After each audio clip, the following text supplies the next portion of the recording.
Now, the patterns, although beautifully programmed, aren't necessarily going to suit your needs. There's often a time where I find a pattern that's pretty close to what I want, but it's, for example, in the wrong key or has a sound that I want to change. Well, let's assume that we've taken pattern 36. Okay, pretty much what we're after, but we need to change it. I want to transpose the whole pattern up 3 semitones, for example. We need to perform an edit. Now, a very important point here, the preset patterns themselves cannot be changed. They are not editable. For obvious reasons, really. We want to know where we're going from, and it's always good to have those patterns stored in the machine. What we can do is copy the pattern over into a user memory location. Once it's there, you can change it, edit it to your heart's content.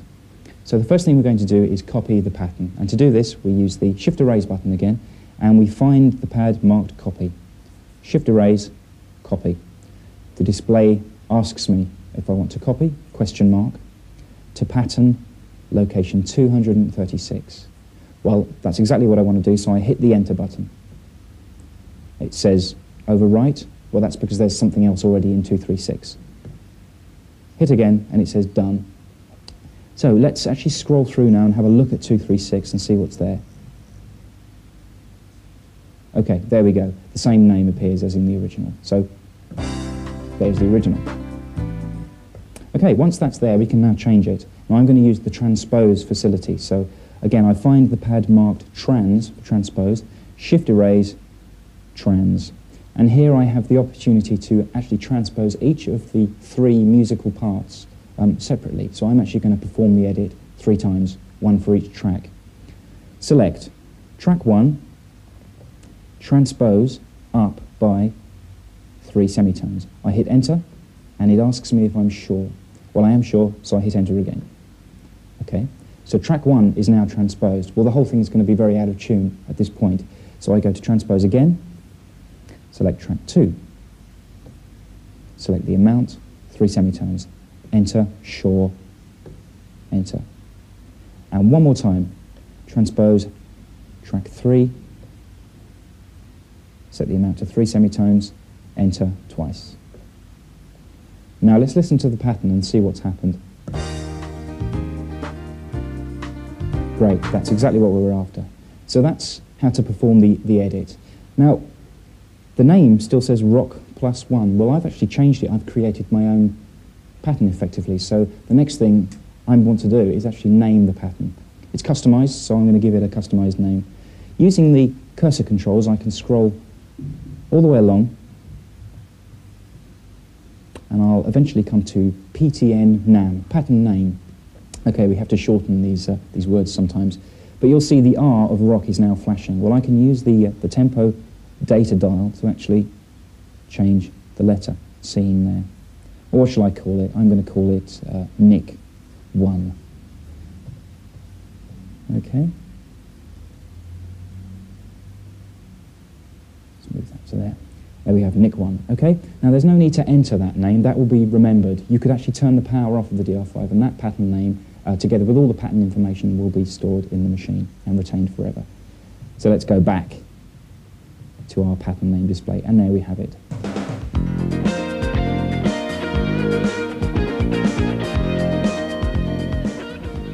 Well, once the pattern's in, you can decide whether you want to use it or not.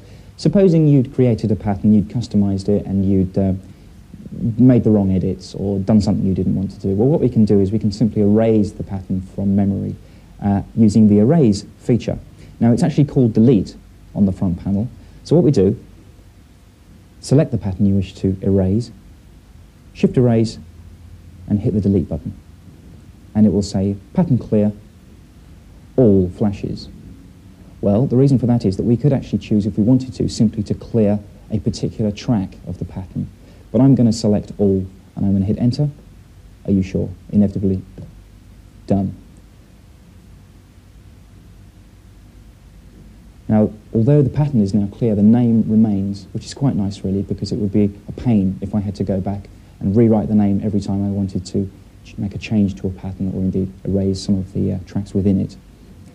So the preset patterns are fine, provide an ideal starting place, but eventually you're going to want to create your own patterns from scratch.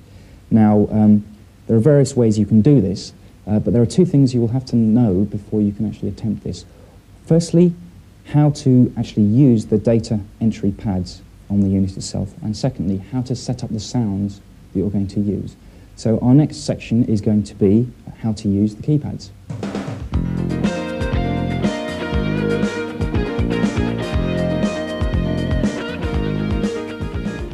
So we've decided to create our own pattern from scratch.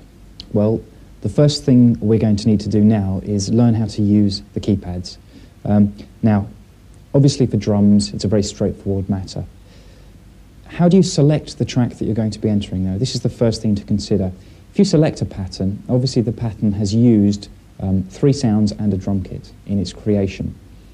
If I select a pattern, for example, pattern 92, I can play that, and I can listen to the constituent tracks by using the track select button just down here. Now, if I hit this a couple of times, you may see that over here in the track select window, the actual track 1, 2, 3 and drum appear. So I can actually set it to drums and have a listen to my drum kit. Okay? I can change the drum sounds I'm using, and I'll show you how to do that later on. Hit track 1, and I've got a piano sound, okay? Because that was the initial sound that was used for track 1. Track 2 is actually the bass, and track 3 is the strings. So I can literally play those sounds directly from the keypads and get them into the DR-5's memory. But you may wonder how the pads are actually laid out. Well, it's a very, very clever bit of design here. What Boss have done is actually to represent the guitar fretboard in terms of the layout of the pads. So you can think here, E, A, D, G, B, E. So what we've got is effectively the guitar's neck upside down, which is the way you normally see it anyway if you're sitting above the guitar. So I can think of a chord shape, think about how I would finger that, and literally translate that directly onto the front panel. For example, the D major shape, just hit the pads exactly as you would strings on the guitar, and away you go. So a fantastic idea and a great fast way of getting the data into the machine.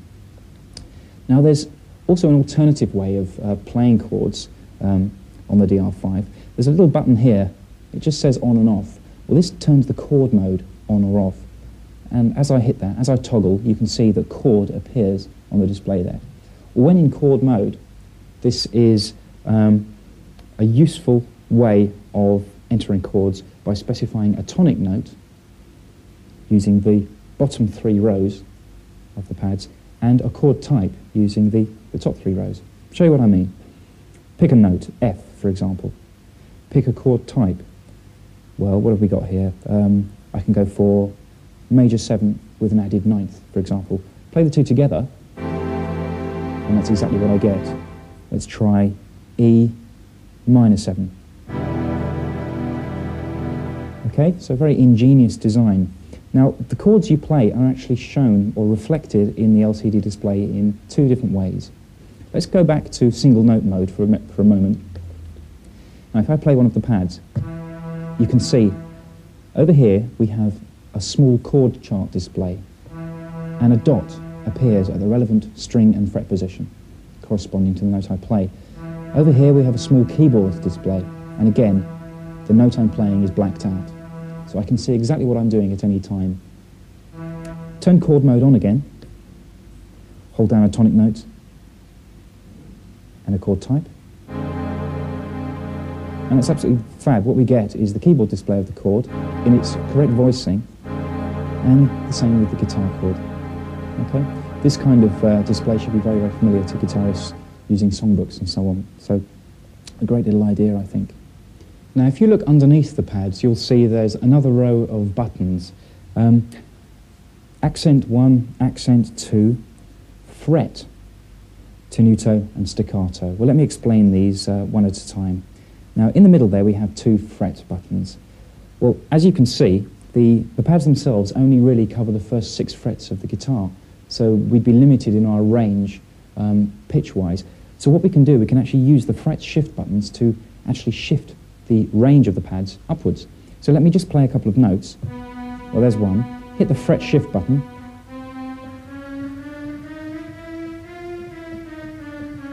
And as you can see, it takes us all over the guitar fretboard.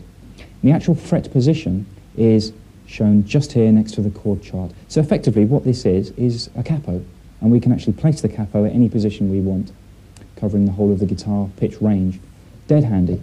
Okay, the accent buttons. Well, the pads themselves on the DR-5 are not velocity sensitive, and by velocity sensitive I mean they will not respond to the different velocities of your finger.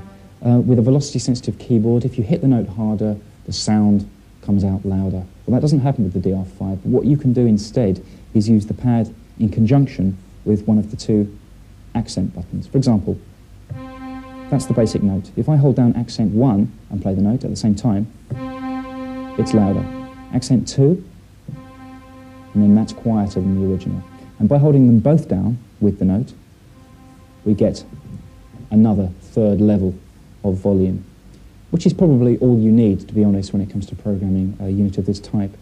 So it's very, very flexible indeed. Tenuto, what does that mean? Well, that's like a sustain function. If you press the button and then hold down a note, it will sustain indefinitely until you release your finger from the tenuto button.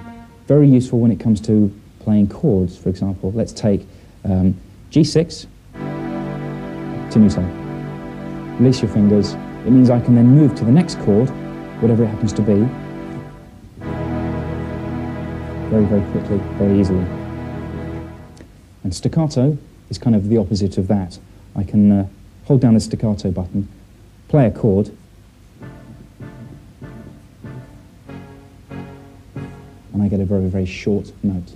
Okay, exactly what you'd expect. So that's the layout of the controls as far as data entry is concerned. As I said, it is also possible to use an external MIDI keyboard to program the unit, and you will find the sounds are velocity sensitive via MIDI. It's also possible to use the guitar as a controlling device, an amazing feature which I'll show you later on in the video.